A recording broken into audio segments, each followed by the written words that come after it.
It's a phone call no parent wants to get. Your child has been killed in a tragic accident. But that's the call a Spokane family received when a metro train in New York City collided with an SUV. The crash killed 5 people on the train and the driver of the vehicle. And NTSB says the SUV somehow became stuck on the tracks. Among those on that train, 36-year-old Robert Dirks, who grew up here in Spokane. KXY4's John Hendricks spoke with his family today and joins us now live in the studio with their story. John? Nadine, Robert's father Mike says his son was a standout student, even valedictorian at Lewis and Clark High School here in Spokane. He loved his job, his life in New York, and of course his family. He leaves behind a wife and 2 young kids.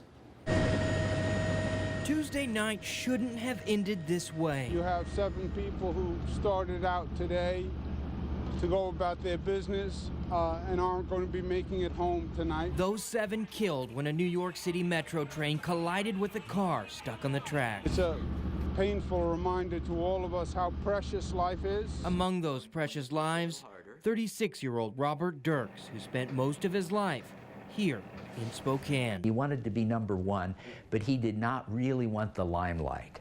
He would not want people to say he was great. He just wanted to be great. His father Mike says he was an outstanding student. Growing up in Spokane, he competed in math and chess tournaments and many times came out on top. If there was an article in the paper about Robert winning this or that, he knew I was probably the source. Mike says he would get a stern look from his son. And he would say, "Dad, you put that in, didn't you?"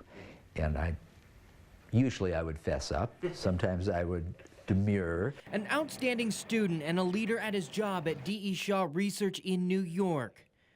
But when Mike thinks of his youngest son, he'll remember this most of all. The thing I think that says who he was more than anything else is that he was such a great dad.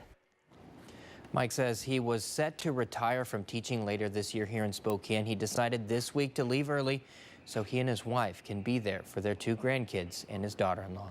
Reporting in studio, John Hendricks, KXLY 4 News.